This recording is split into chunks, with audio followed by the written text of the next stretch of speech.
안녕하십니까, 이진우입니다. 미국의 경제 전문지 블룸버그가 최근에 중국의 전력난이 심각하다고 보도하면서 중국에서 생긴 진짜 위기는 헝다 사태가 아니라 전력 부족 문제다 이렇게 지적했습니다. 실제로 요즘 중국에서는 정전 사태가 꽤 자주 발생하고 있고 전기 공급이 안 돼서 가동이 중단된 공장들도 꽤 많은 상황인데요. 정말 전기가 부족해서 공급이 안 되는 건지 아니면 전기를 만들 여력은 있는데 다른 이유로 공급을 덜하고 있는 건지 이걸 두고 해석이 좀 다양합니다. 잠시 후에 이 내용 자세하게 살펴보겠습니다. 최근에 사조산업의 소액주주와 대주주 일가 사이에 경영권 분쟁이 있었습니다. 이 분쟁은 대주주 일가의 승리로 일단락되긴 했는데 이 경영권 분쟁 과정에서 공의결권이라는 게 문제로 떠올랐습니다. 이 공의결권은 공매도하고 비슷하게 빌린 주식으로 의결권을 행사한다는 의미인데 이게 어떤 논란이 됐었던 건지 이 내용도 짚어보겠습니다. 9월 29일 수요일 손에 잡히는 경제 광고 잠깐 듣고 바로 시작하겠습니다. 네, 중요한 경제 뉴스들 알아두면 좋을 경제 뉴스들을 골라서 정리해드리는 시간. 오늘은 손에 잡히는 경제 박세훈 작가와 에셋플러스 김치영 경제 뉴스 큐레이터 딱 두 분만 오붓하게 함께합니다. 어서 오세요. 네, 안녕하세요. 김현우 소장님은 휴가 네, 휴가 갔습니다. 네. 제가 오늘 2배로 크게 인사드렸습니다. 그래서. 비가 이제 주룩주룩 좀 오니까 네. 약간 기분이 우울했는데 김현우 소장님 휴가 가신 날 비가 왔다고 생각하니 기분이 좋습니까? 기분이 흐뭇해지네요. 아이 좋아라. 오늘은 김치영 큐레이터가 준비한 소식부터 먼저 보겠습니다. 사조산업의 주주총회에서 뭔가 이제 시비가 서로 붙었는데 네네네. 보통 이제 회사에서 주주총회에서 시비 붙으면 어른들이지만 길게 말다툼 안 하고 그냥 표대결하고 끝나잖아요. 그렇습니다. 근데 이 과정에서 공의결권이라는 게 사용돼서 야 이건 또 뭐냐 이런 좀 논란과 화제가 됐었어요. 네. 물론 이제 주총에서 표대결하면 그렇게 쉽게 끝나지는 않습니다. 굉장히 시끄럽거든요. 근데 뭐 말씀하신 대로 그 주주라는 거는 결국엔 표대결로 끝나는 거기 때문에 표대결 결과를 봐야 되는데 사조산업에서 앞서 이제 오프닝 때 잠깐 말씀하셨지만 공의결권이라는 게 나왔습니다. 그래서 이 공의결권이 도대체 뭐냐 네. 이렇게 물어보시는 분들이 있는데 공이 뭐 공매도하고 똑같이 빌공짜입니다. 그러니까 공매도가 빌린 주식을 팔고 나중에 되사서 갚는 그래서 그때 차익을 노리는 게 공매도라고 하면 예. 공의결권은 빌려서 이 주식을 팔지는 않습니다. 의결권으로 사용하고요. 네. 다시 원소유주에게 나중에 돌려주는 행위 이걸 이제 공의결권 또는 공투표 뭐 이렇게도 얘기하거든요. 근데 어떤 누구한테 빌려줬느냐에 따라서 예. 이거를 공매도하고 연결시켜서 하는 그 전략적으로 하는 사람도 있고요. 여러 예. 가지로 활용할 수는 있는데 예를 들면 내가 10주가 있는데 네. 내가 5주만 행사하고 나머지 5주는 김치영 큐레이터한테 빌려줘서 네. 김큐가 5주의 의결권을 행사할 행사해라. 수 있게 했다는 건데 네. 얼핏 들으면 내가 10주가 있으면 내가 내 마음대로 10주를 행사하면 되지 굳이 왜 복잡하게 그걸 빌려주고 야, 이렇게 의결권 행사를 좀 해주세요 이렇게 그렇죠. 부탁을 하냐는 거예요. 네. 왜? 그러니까 이제 사조산업 같은 경우에는 주진우 회장이 주식을 2명의 지인에게 3%씩 빌려줬거든요. 예. 그래서 공의결권을 행사했다는 건데 말씀하신 대로 아니 자기 주식 자기가 행사하면 되지 뭐하러 빌려줘? 예. 라고 생각하신다면 그게 이제 이른바 3% 룰 때문에 생긴 겁니다. 그러니까 올해부터 이제 상법 개정이 되면서 네. 감사위원 중 최소 1명은 분리 선출하도록 의무화가 됐고요. 상장사들. 분리 선출은 뭐죠? 그러니까 따로따로 나눠서 선출하라는 거고, 그러니까 한 명 그 감사위원 중에 한 명 같은 경우에는 그러니까 일반적으로 이사를 선임을 할 때는 예. 한꺼번에다 선임을 했었는데 감사위원은 따로 해서 분리해서 선출해라. 감사위원 하나 뽑을 때는. 예. 그리고 예. 감사위원을 뽑을 때는 3% 룰이라는 걸 적용해서 대주주의 지분을 의결권을 3%만 행사하도록 하겠다라고 제안을 했습니다. 아무리 지분이 많더라도 네. 그분도 이 마지막 감사 뽑을 때는 내 표 다 이쪽에 몰아줄 거예요 하더라도 3%까지만 인정해 주는 걸로. 그러니까 결국에는 이 3% 룰이라는 게 감사위원이 대주주의 어떤 경영자들을 견제하도록 하는 제도인데 예. 이게 표대결로만 이루어지면 아무래도 대주주가 가장 유리하지 않습니까? 그러니까 계속해서 견제의 기능이 좀 떨어진다. 네. 그러니 진짜로 견제할 수 있는 사람들을 감사위원회에 앉혀야 된다라는 일종의 보완책으로 마련된 그래서 거거든요. 대주주도 3%만 하도록 규제를 해놓은 건데 네. 그래서 나는 10%가 있건 20%가 있건 어차피 3%만 의결권을 쓸 수 있으니 네. 내 주식 중에 일부를 친구한테 빌려줘서 친구야 이거 내 의결권 가져가서 잠깐 빌려 쓰고 그 대신 내가 원하는 저기에 투표해줘 했다는 거죠. 그렇습니다. 그러니까 사조산업 같은 경우에는 소액주주하고 지금 대주주, 그러니까 경영진하고 치열한 좀 다툼을 벌이고 있거든요. 그 상황에서 사실 사조산업의 전체 지분을 보면 대주주의 우호 지분까지 하면 50%가 넘는 상황이기 때문에 예. 사실 표대결을 벌였을 때 질 일이 별로 없습니다. 근데 딱 하나 이 감사위원 같은 경우에는 자칫 잘못하면 소액주주들이 원하는 감사위원이 자리에 앉힐 수 있는 상황이었는데 이것마저 막기 위해서 주진우 회장이 3%씩 타인에게 빌려주고 공의결권이라는 걸 행사해서 이것마저도 막았다. 예. 이 얘기가 되겠습니다. 야 이게 물론 이렇게 3%로 지분을 제한하는 게 네. 제한 당하는 쪽 입장에서 보면 아니 주주라고 하는 게 주식회사의 기본이 자본금 낸 거에 주식 한 주가 한 표지 네. 3%로 제한하는 걸 갑자기 이런 개념을 도입하면 어떡하냐 하는 논란은 있을 수 있으나 네. 법을 그렇게 만들었는데 좋아 그럼 나는 이거 내 친구한테 빌려줘서 피해갈 거야가 하는 게 말이 되면 이 법이 무력화되는 거 아닙니까? 그렇습니다. 사실상 법이 무력화되는 것이고요. 이렇게 보면 3% 룰이 처음에 도입됐을 때 네. 경영자들 그다음에 뭐 경총이나 정경련 쪽에서 굉장히 크게 반발했었잖아요. 예. 이거 사실상 경영권 방어를 못하게 만드는 제도다라고 얘기했지만 이 제도를 활용을 하면 사실상 다 무력화시킬 수 있으니까 그러게요. 그때 주장이 뭐 그렇게 크게 와닿지 않는다라고 볼 수도 있는 건데요. 네. 근데 이제 사실 공매도도 그렇고 이 공의결권도 그렇고 법적으로 보면 주식에는 두 가지 권리가 크게 붙어 있어요. 그러니까 주식을 소유하게 되면 배당이라는 권리하고 예. 의결권이라는 권리가 있잖아요. 네. 근데 이걸 빌려줌으로써 여기에 문제가 생기는 거거든요. 그러니까 배당 같은 경우에는 예. 원주에게 사실상 증권사, 그러니까 대주 대차를 해주는 중개 거래에서 예. 계산을 해서 그 배당 같은 경우에는 주거든요. 원주자에게. 네. 그렇지만 의결권은 빌려간 사람에게 있도록 제도가 돼 있습니다. 그렇다 보니까 연말이 되면 그 공매도 같은 경우에 그러니까 예, 우리 예. 뭐 연기금이나 기관들도 공매도 굉장히 그 대주를 많이 해주거든요. 주식을 네. 많이 빌려주거든요. 연말에는 배당을 받기 위해서 그걸 다시 다 가져와야 됩니다. 그러면 배당을 받을 수가 있거든요. 예. 아니 그 의결권을 행사하기 위해서. 행사하려면 그러니까 예. 배당은 원주에게 가고 의결권은 빌려간 사람에게 있다. 이렇게 보시면 간단합니다. 그렇다 보니까 이걸 활용해서 공의결권이라는 걸 하게 할 되는 수 거죠. 있다는 거죠. 네. 빌려간 사람이 모든 권리를 갖는 거군요. 모든 권리까지. 다만 사실상 그렇습니다. 배당은 네. 돈 나오는 거니까 네네. 돈이야 야, 내 주식 빌려가서 네가 받은 거니까 돌려줘. 그러면 그건 돌려줄 수 있는 건데 네네. 돌려주기로 약속하고 빌려주면 네. 되는 거니까. 네. 근데 사실상 공의결권은 공격하는 쪽에서 많이 사용을 합니다. 예. 왜냐하면 빌리는데 돈을 줘야 되거든요. 보통 그렇지 않습니까? 임차료, 예, 임차료를 줘야 주식 되지 월세. 않습니까? 예. 예. 근데 그걸 빌려서 원주를 갖고 있는 사람의 원하는 대로 다 행사해주고 자기는 돈 쓰고 의결권도 그렇게 행사해주면 자기한테 남는 게 없지 않습니까? 그렇죠. 그러니까 주로 헤지펀드가 공격하는 대상으로 사용을 하는 거예요. 내 돈 주고 월세 줄 테니 네. 당신은 주주총회 어차피 관심 없는 분 같으니까 잠깐 네. 주식 빌려주세요 한다는 거죠. 네. 예. 그렇게 사용하는 건데 의외로 이번에는 어. 자기의 경영권을 방어하는 대로 사용을 했다라는 게 그거야 좀 뭐 특이점이라고 볼 수 있는 거예요. 친구한테 나중에 보답해 주면 되니까요. 어떤 계약을 했는지 아, 그거는 뭐 모르겠습니다. 그거야 그런 건데. 네네. 야 이게 그럼 항상 이게 합법이고 괜찮다는 거라면 3% 룰이 무력화되는 건데 네. 여기에 대한 고민이 이제 시작되겠습니다. 그러면.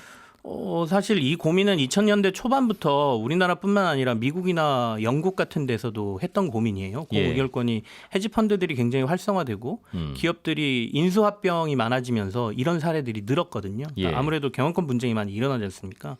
그렇다 보니까 여러 가지 법률적인 검토도 하고 내부에서 이게 도움이 되냐 안 되냐 논란도 많았는데 제가 국내에서 나온 논문도 살짝 한번 읽어보고 해외 논문 요약된 것도 좀 봤는데 대부분 다 허용하는 쪽으로 결론이 났습니다. 미국이 가장 이 공의결권이 많은데 또 불구하고 시장의 어떤 자율성, 네. 그다음에 공매도로 허용한 것과 비슷한 건데요. 내가 내 주식을 누구한테 빌려주는 것은 네. 자유로운 의사결정이니까 빌려줄 때는 그 주식이 갖고 있는 따라붙는 권리도 다 같이 넘어가는 거지 뭐. 맞습니다. 그래서 굳이 이걸 막을 필요는 없다라는 결론이 나왔고 네. 유럽은 조금 규제를 해야 된다는 게 각국마다 조금씩 다르긴 한데 독일에서 일부 규제할 움직임을 보였었지만 그래도 거기도 허용을 해버려서 규제할 논리가 없을 것 같아요. 예, 논리가 좀 말씀드렸듯이. 없습니다. 내가 내 주식, 내 자동차, 내 집을 누구한테 빌려주고 빌려주면 대가를 받고 안 받고요 내 맘이고 네, 빌려갔으면 그 사람이 다 사용을 하는 거지. 그렇습니다. 그런 걸 하지 말아라라고 할 수 있는 거냐 과연.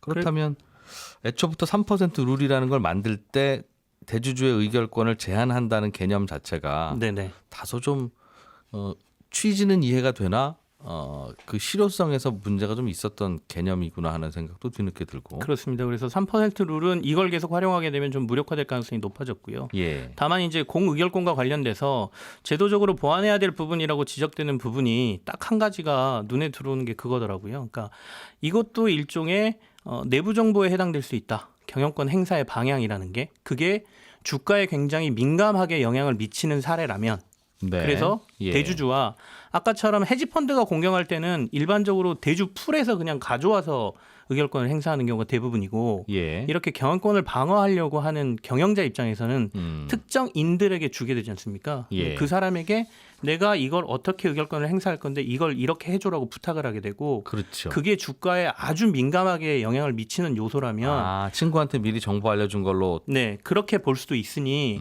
공의결권을 행사하는 것과 관련돼서 의무 공시를 좀 해야 되는 거 아니냐. 그러니까 일반 투자자들도 네. 이게 이렇게 될 거라는 걸 미리 알아야 된다라는 거는 상당히 일리 있는 주장으로 글쎄요. 받아들여집니다. 네. 그거야 보완하더라도 이 3% 룰은 똑같이 무력화는 되겠네요. 그렇습니다. 그렇게 보입니다. 네. 박세훈 작가가 준비한 소식은 중국 얘기네요. 네, 그렇습니다. 중국이 최근에 전력난을 겪고 있어서 네. 어떤 외신에서는 중국이 헝다 사태가 문제가 아니라 전력 문제가 더 심각한 거다. 네. 헝다야 뭐 망해도 뭐 그냥 망하나 보다 하면 되는데 네. 이 전기 때문에 물건이 안 만들어지면 전 세계가 고민이다. 그렇죠. 그 말이죠. 저희도 고민이고요. 전기가 안 들어오면서 그 일주일에 한 번이나 두 번만 가동하는 공장들 늘고 있고 예. 일부 지역은 공장이 아예 중단되기도 했고 어떤 지역은 도로에 있는 가로등이랑 신호등도 못 켜고 있어요. 전기 없어서. 그렇습니다. 예. 그리고 현지에 진출한 우리 기업에게도 영향이 있는데 장수성이라는 지역에 포스코 스테인리스 공장이 있거든요. 예. 여기가 지금 전력 공급 문제로 가동 중단됐고요. 선양이라는 지역에는 오리온 공장이 있는데 여기도 전기 사용 불허 통보받고 가동이 중단된 상황입니다. 우리 언론들은 가끔 이런 세계 문제 생기면 혹시 우리 교민 피해 뭔지, 네. 우리 기업 피해 뭔지. 그렇습니다. 그 동네 기업이 수백 개인데도 네. 우리 기업들 한두 개가 먼저 신경 쓰여요, 그죠? 네. 참 어찌 보면 가족 같은 나라라는 걸 이런 때도 보면 느껴지는데 전기가 왜 부족해요? 이게 좀 다양한 해석이 있는데 명확하게 딱 이거다라고 나오긴 어렵고 예. 다양한 해석들을 제가 말씀드릴게요. 일단 전기가 부족한 이유에 대한 전반적인 해석은요. 중국에서 전기 만드는데 가장 많이 쓰이는 게 화력 발전이거든요. 네. 작년 기준으로 보면 대략 한 68% 정도가 화력인데 그리고 그 뒤가 수력 이게 대략 한 18% 정도. 나머지가 풍력, 원자력, 태양열이에요. 네. 근데 화력 발전에 쓰이는 석탄이랑 가스 가격이 최근에 엄청 올랐지 않습니까? 그러다 보니까 그리고 중국 정부가 호주 정부랑 싸우는 바람에 호주에서 그동안 들여오던 석탄 수입을 금지했어요. 작년 10월 이후로. 예. 그러다 보니까 석탄 공급이 안 되고 있고 그러다 보니 전기를 예전만큼 생산을 못 하고 있고요. 예. 화력 발전이 좀 안 들어가면 수력이나 풍력 발전을 더 쓰면 될 것 같은데 중국의 서쪽 지역에 주로 있는 게 수력 발전이거든요. 근데 올해 중국에 비가 많이 안 오는 바람에 수력 발전이 잘 안 되고 있습니다. 예. 그리고 중국의 동북 지역에 주로 있는 게 풍력 발전인데 최근에 이상하게도 바람이 안 부는 바람에 여기도 좀 안 들어가고 있어요. 이거 그러다 보니 전력 공급이 안 됩니다. 친환경주의 주장하시는 분들 입장에서 굉장히 난처하겠네요. 그렇습니다. 얼마 전에 영국도 풍력 발전 멈추는 바람에 천연가스 많이 쓰게 되고 천연가스 가격이 오르게 됐다라는 소식 전해드렸잖아요. 중국도 비슷한 상황입니다. 비가 안 와서 수력 발전기가 안 돌아가고 네. 바람이 안 불어서 풍력이 풍력 안 발전이 안 돌아가고 이런 얘기도 하더군요. 중국도 전기를 만들어서 파는데 전기 공장이 발전소가 원료가 올라가면 그 전기값도 높게 쳐주기는 하는데 연동제가 돼 있죠. 예, 높게 쳐주는 게 10% 넘게는 안 높게 쳐준다. 즉 원료가 5% 올랐으면 전기도 5% 높게 받는 건 되는데 연료비가 50% 올랐다고 50% 전기를 올리는 건 안 되는. 그렇죠. 그러니까 연료비가 많이 오르면 전기 만들어서 파는 게 오히려 적자라서 네. 에이 발전기 꺼 오늘 그렇게 된다고. 네, 아무튼 이런 문제로 지금 전력 공급이 잘 안 되고 있다는 해석이 그런 나오고 있습니다. 거예요? 이게 전반적인 해석입니다. 근데 어디는 또 되고 어디는 또 안 되고 그래요. 네, 이게 좀 이상했어요. 저 예. 어제 중국에 또 아는 분한테 전화를 한번 걸어봤어요. 네. 근데 거긴 또 잘 된대요, 전기 공급이. 예. 근데 이분은 베이징에 있거든요. 예. 베이징은 지금 전기 공급이 잘 되고 있는 겁니다. 근데 어디는 안 되냐 하면 동북 삼성 지역하고 동남 쪽이 지금 잘 안 되고 있는데 예. 어제 제가 통화했던 중국 전문가가 이런 얘기를 하시더라고요. 최근에 공장 잘 안 들어가는 건 중국 정부 특유의 계획 경제 때문이다. 이게 무슨 얘기냐면요. 중국 정부가 탄소 배출량 지금 계속 줄이려고 하고 있잖아요. 예. 그 방법 중에 하나가 에너지 소비를 줄여버리는 겁니다. 그래서 중앙 정부가 연초에 각 지방별로 너희는 올해 GDP 대비 얼마만큼을 줄여라. 에너지 소비를 할당량을 줬어요. 예. 그래서 올 상반기에 중앙정부가 지방정부가 어느 정도 실적을 내고 있냐, 어느 정도로 줄이고 있냐 점검을 한번 나가봤는데 공장들 좀 작작 돌려라 그랬는데 네, 실제로 얼마나 안 돌리는지 봤더니 오히려 작년보다 더 돌리고 있다는 거예요. 전 세계가 코로나 때문에 물류가 마비돼서 네. 다들 물건 필요하니까 네. 주문도 많이 들어오고 그렇죠. 손님이 달라는데 공장을 안 돌릴 수는 그렇죠. 없으니까 열심히 돌렸겠죠. 열심히 돌렸던 겁니다. 예. 그러다니까 중앙정부가 볼 때는 아니 너네 숙제 내준 거 이거 왜 제대로 안 했지? 그럼 너 1차 경고야. 예. 올해 말까지 할당량 못 맞추면 이거 정말 큰일 난다. 라고 경고를 한 겁니다. 아, 그래서 아예 야 여기 저 애들 공장 못 돌리게 전기 꺼. 그런 그렇게까지 내리진 않았는데 그 1차 경고 받은 지역들이 바로 지금 문제가 되고 있는 예. 동남쪽 광둥성, 장수성, 저장성이거든요. 아하. 이 지역들 입장에서는 남은 4개월 동안 어떻게든 정부가 정해진 기준에 맞춰야 되기 때문에 예. 지금부터라도 열심히 에너지 소비를 줄이는 겁니다. 그러니까 전기를 덜 사용해야 되는 거고 그러다 보니 9월 중순부터 각 지역의 공장 전기 공급을 줄이거나 예. 아예 끊거나 그렇게 해서 나타난 현상이 지금 우리가 보고 있는 중국의 전력난이다라는 해석입니다. 정확하게 우리나라 은행에서 대출 규제하는 거랑 똑같은 이유네요. 네. 줄이라고 했는데 어디 더 늘렸어 너희들. 네. 두고 봐 이제 줄이라고 했는데 이제 이러니까 은행들이 슬슬 대출 안 해주는 그렇죠. 똑같은 상황이군요. 근데 대출 안 해주는 것도 문제인데 중국의 공장이 안 돌아가면 이것도 만만치 않겠습니다. 여파가. 그렇습니다. 좀 전에 말씀드린 광둥성, 장수성, 저장성 여기가 중국 전체 GDP의 3분의 1 차지할 정도로 공장들이 많이 몰려 있거든요. 예. 특히 이 지역에는요. 대만 반도체 업체들 공장이 많은데 여기서 차량용 반도체들 주로 만들고 있어요. 근데 지금 가뜩이나 차량용 반도체 모자라 갖고 차 출고 안 되고 있잖아요. 만약에 여기가 공장 안 들어가면 앞으로 더 심해질 수 있는 겁니다. 그리고 테슬라 들어가는 부품 공장도 여기에 있고요. 네. 아이폰 만드는 공장도 여기 있고요. 그러다 보니 테슬라, 애플도 타격을 입게 될 거고 전 세계 제조업체들의 부품 공급 차질로 이게 만약에 확산이 되면 네. 제조업 공급 사슬이 마비가 될 거고 그럼 상품 조달 어려워질 거고 그러면 지금 만들어진 상품들도 물류가 잘 안 돌아가는 바람에 유통이 잘 안 되고 있는데 예. 상품도 안 만들어진다. 그러면 이제 상품 가격들은 올라가게 되고 그럼 또 물가가 오르게 되고 전 세계적으로 영향이 있을 수밖에 없죠. 뭐가 부족할지 모르는 상황. 그렇습니다. 그런 게 있네요. 저희도 냉장고가 하나 고장 났는데 지금 계속 못 고치고 있어요. 왜 부품 뭐 없어서? 부품이 하나가 아주 간단한 건데 네. 야 이거 2,000원짜리 부품인데 없어가지고 못 고친다고. 아, 왜 꼭 2,000원짜리라는 말씀을 굳이 왜 하셔서 제 마음을 아프게 하는지. 아무튼 그래서 냉동실을 거의 하나를 못 쓰고 있습니다. 어쨌든 그래서 전력난이 빨리 좀 해결이 돼야 되는데 또 쉽지 않다는 전망이 나오는 이유가 뭐냐면요. 예. 시진핑 주석이 탄소 규제하고 에너지 소비 줄이는 이유 중에 하나가 내년 2월에 베이징 동계올림픽 열리거든요. 네. 여기서 전 세계 사람들에게 중국의 푸른 하늘을 보여주고 싶다라는 거였는데 예. 이 말은 적어도 내년 초까지는 지금의 규제가 계속 될 수도 있다라는 거라서 쉽게 해결되지는 않을 것 같다 이런 전망이 나오고 그러다 보니까 어제 전 세계 IB 그러니까 투자은행들이 중국의 경제 성장 전망치를 대폭 낮춰서 1%포인트 정도 내렸거든요. 예. 이런 것들도 영향이 있을 것 같습니다.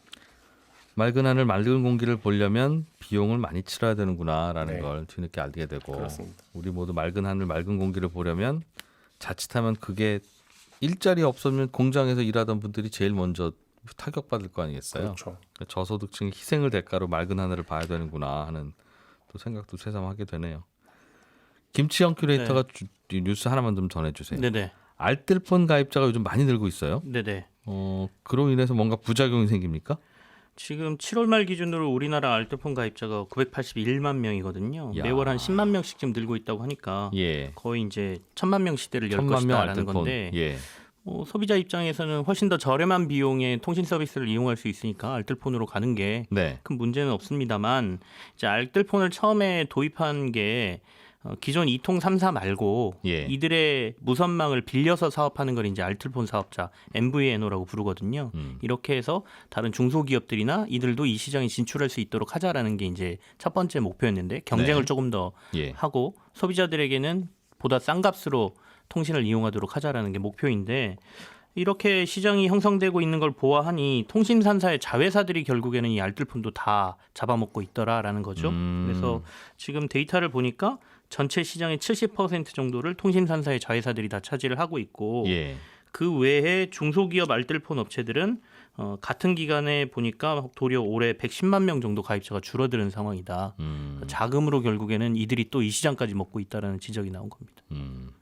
원래는 처음에는 알뜰폰에 이런 자회사들을 안 했는데 네네. 워낙 또 알뜰폰 시장이 활성화가 안 되니까 그렇죠. 가서 좀 선수들 좀 보내서 좀 해봐. 진짜 이거 어떻게 해야 돼? 이제 이런 고민 때문에 자 그럼 출동해서 각사가 하나씩 알뜰폰 회사 만들어서 한 거 아닙니까? 네, 사실은 초기에 시장이 형성이 거의 안 됐죠. 왜냐하면 사람들이 일반적인 이통사들의 품질 대비 네. 알뜰폰의 품질이 좀 떨어진다라고 사람들이 인식을 많이 했었고요. 예. 그러다 보니까 시장 확산이 안 됐었는데 이게 점점 통신비의 부담이 늘어나고 사람들이 조금 더 현명한 소비를 하기 시작하면서 가성비라고 하죠. 가성비를 많이 따지는 소비가 늘어나면서 알뜰폰 시장이 크게 확대됐거든요. 네. 근데 그 과정에서 말씀하신 것처럼 처음에 시장이 형성이 안 되니까 그럼 야 너네가 좀 나서서 해라고 통신 사업자들에게 좀 푸시한 것도 있었습니다. 그래서 예. 이 자회사들이 결국엔 알뜰폰 사입자들을 다 하나씩 가지고 있죠. 그리고 그들이 하니까 손님이 많이 몰리고 네. 왜 이런 것조차 대기업이 해야 손님이 몰릴까요? 이건 소비자 선택이니까. 결국에는 마케팅력의 문제인 것 같긴 한데요. 이게 뭐 제가 정확한 분석은 아닙니다만은 네. 그래도 일반적으로 중소기업들이 시장에 뛰어들기에는 일단 경쟁하는 상대가 아무리 알뜰폰끼리 경쟁하는 거라고는 하지만 결국에는 통신 사업자하고 경쟁을 해야 되지 않습니까? 예. 그렇다 보면 자금력에서 떨어질 수밖에 없고요. 마케팅이라고 할 수 있는 게 저기보다 우리가 요금이 쌉니다. 그리고 같은 회선을 사용하니까 서비스는 동일합니다라고 하지만 소비자들의 어떤 불편 대응이라든지 이런 CS 문제 같은 경우에는 잘 그렇죠. 대응하기가 힘들거든요. 그렇다 보니 아무래도 시장에서 경쟁력이 또 떨어지죠. 뭐 불만 있으면 나 어디 가서 쓴다 그러면 대기업은 깜짝 놀라서 고쳐주는데 네. 중소기업은 뭐 쓰시려면 쓰세요. 뭐 우리 회사 뭔지도 모를걸요. 뭔지 이렇게 대응을 하면 소비자가 또 골치 아프니까 알뜰폰 시장에서도 또 독점 문제가 불거지고 있군요. 예, 아침 순서는 여기서 마무리하고요. 저는 11시 5분에 이어지는 손에 잡히는 경제 플러스에서 뵙겠습니다. 고맙습니다. 이진우였습니다.